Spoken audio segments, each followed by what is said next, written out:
Oh, I know I said I wouldn't leave it 3 weeks before I did my next video, but here we are.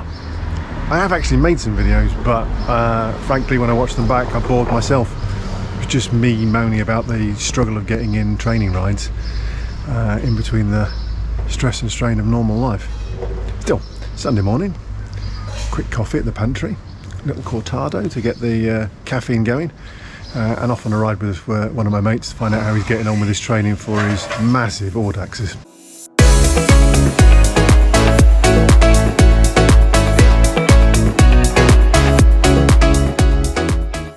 Well, if you watched one of my previous videos, you know that my mate Yayan outed himself as somebody who wants to do Paris at some point in the future, and then claimed he was going to do a 400 and a 600 this year.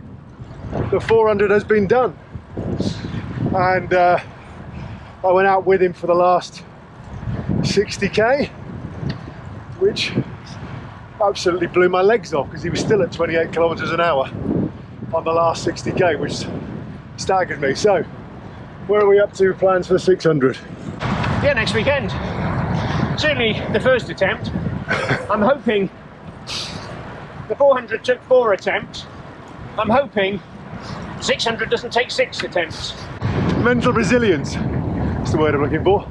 So how do you chunk up 600? So I'm planning on 390 and 210 with a sleep in between.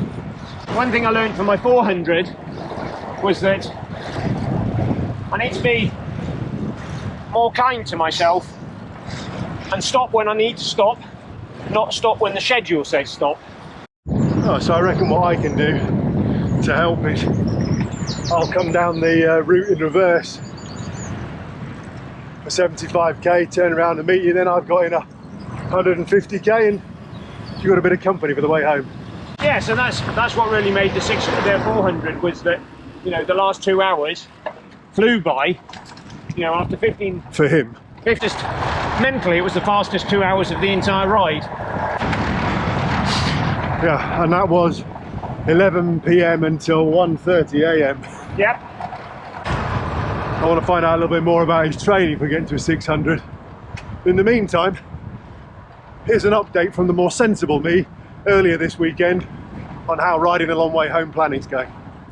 So for the last 3 years I've used my summer holidays to go on multi-day rides, the first of which was Milan to London, then I did Hamburg to Warwick, and then last year Edinburgh to Warwick using the Pennine Cycleway.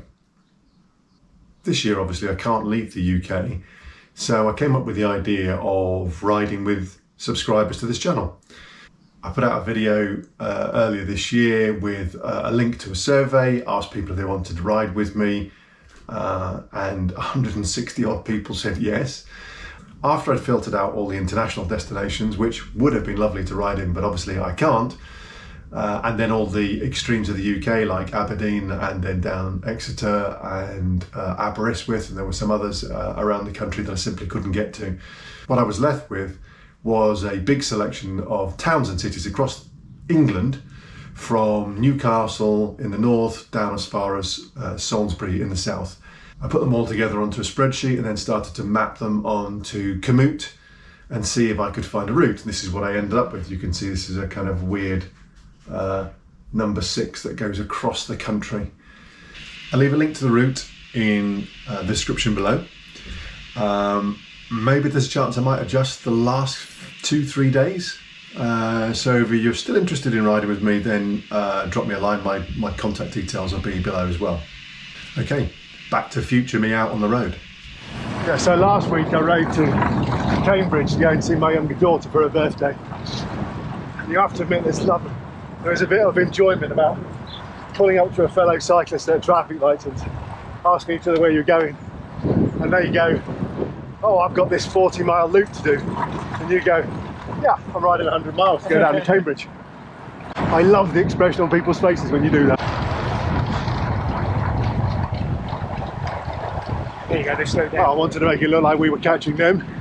They were passing us. We can ease off now.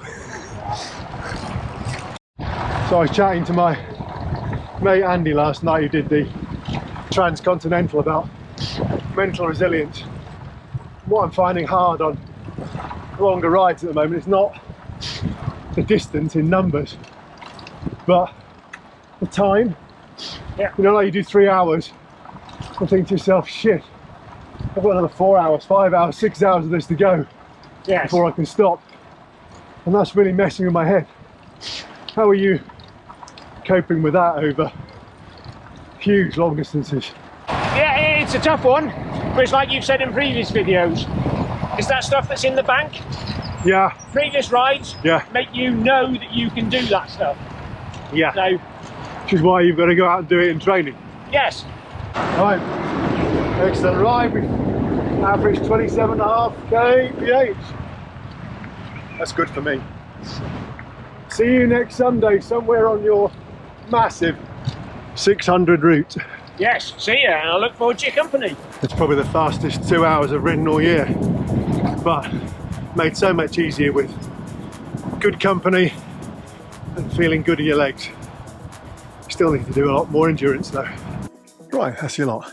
Next week, attempt number 5 at overnight camping. No laughing at the back. And the support ride with Yayan. Oh, and of course the thing I always forget to say at the end of videos, please like, comment and subscribe if you want to. If you like that kind of thing.